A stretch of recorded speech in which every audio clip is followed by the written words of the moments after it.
Hi, this is me, Ashma, back with another video. This is a total different video from my normal ones. I wanted to talk about my ADHD assessment. I went for ADHD assessment on the 28th of May.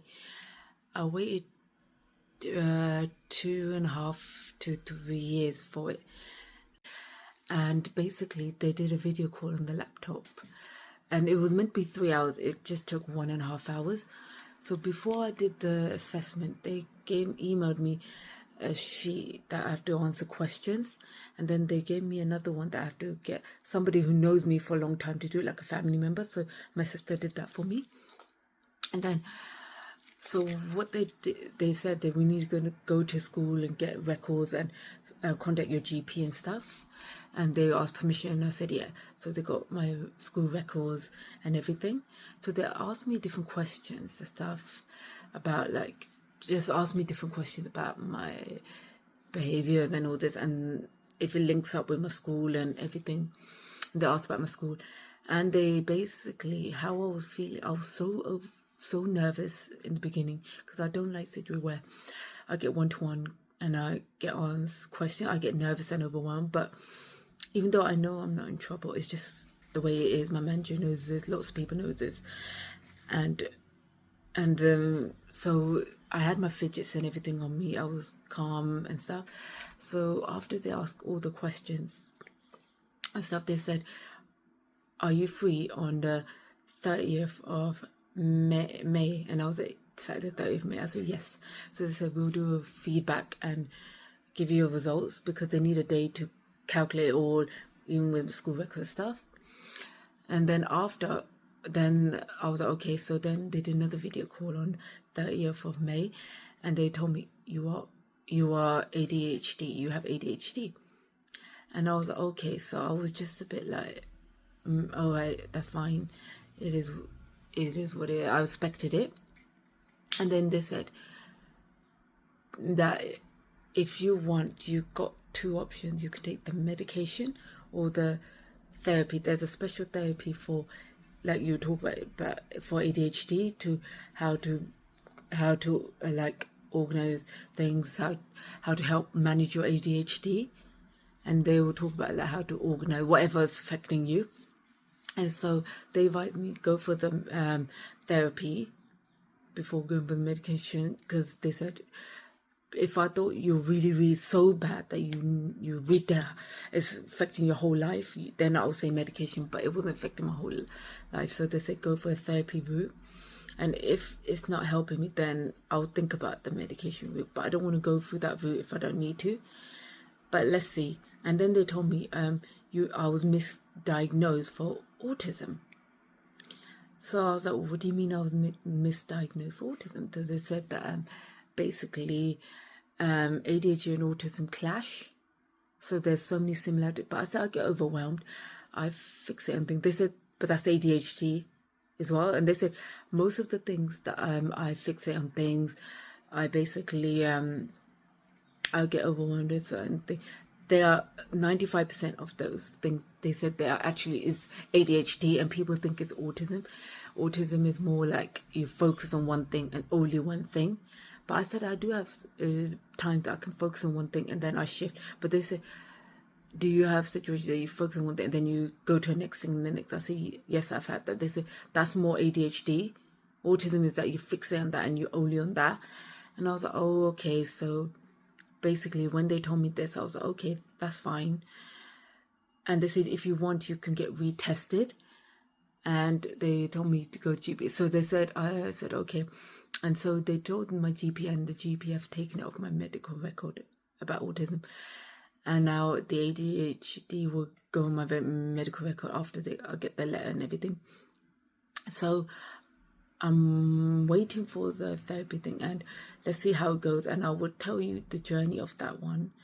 And I'm a bit like skeptical, because now I've got the lanyard, hidden display, but it's got my autism on there, which now I don't have. So, and I haven't put my dyslexia, I should have, but now I'm wondering, do I get a new one to just put my dyslexia and my ADHD, because they said that this, whatever's overwhelming you, that is still part of ADHD. So I'm just wondering, do I get a new one and then do that, or should I wait until I get retested? So if I do, I'll still use this, and even though it says autism, but I know that I've got ADHD, but it's the same things, so it should work out the same way. And now it's a new system to get tested for autism again, instead of just directly the GP putting you for the reassessment.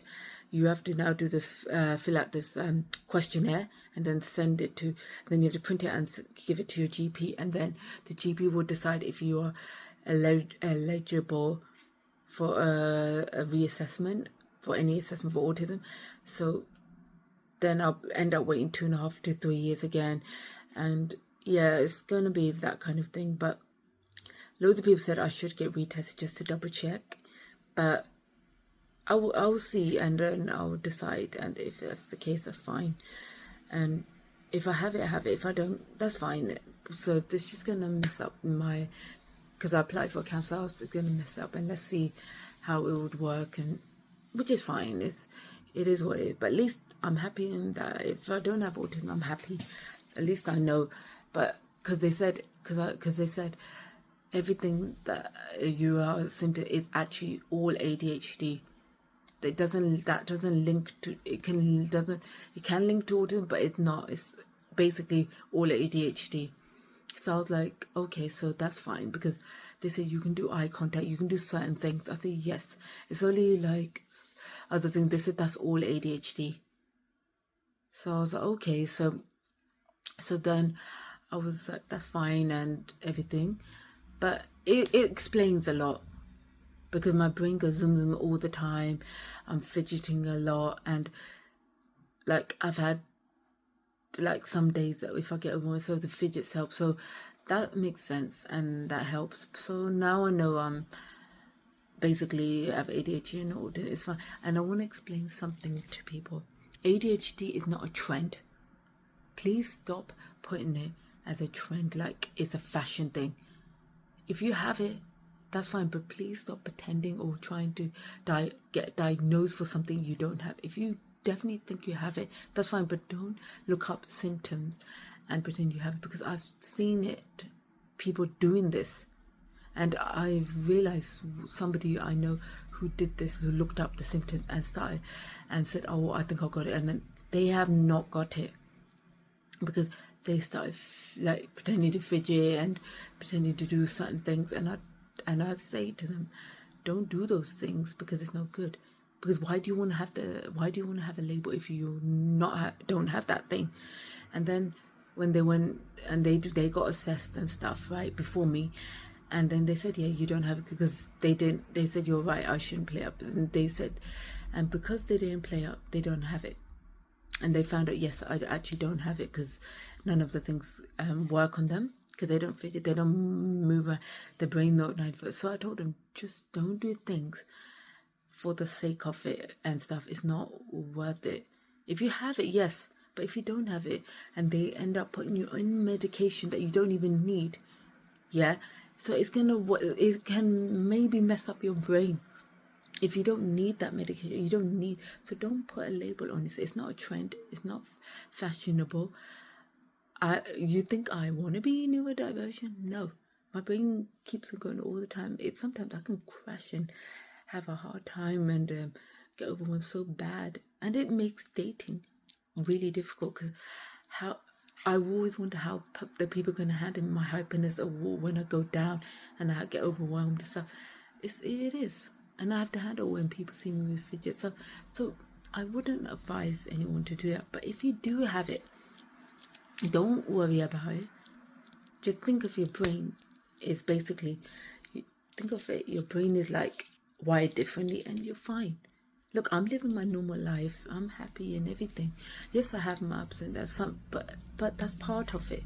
And now I know what it is. Sometimes I tell my brain shut up, but it's part of it, and that makes me unique. And so I have dyslexia and ADHD. So if I do decide to go for the autism retest, I will let you know how the update goes and everything. And then yeah, And then, but for now, I'll keep this lanyard as it is, just because I don't want to be paying for a new one and sorting that out again. And then when the time, if I get told I haven't got autism, then I'll do a new one. Or if I get told, oh, I have autism, I can do a new one. I can still keep this as spare anyways, but I can do a new one with my ADHD and everything.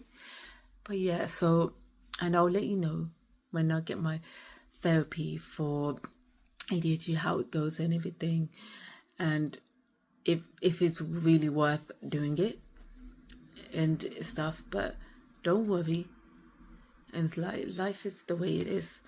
Yes, it's hard for certain things, and yes, dating for me is really difficult because I have to explain ADHD. Some people don't know, or them to handle me. But yeah, it is. But I'm enjoying life.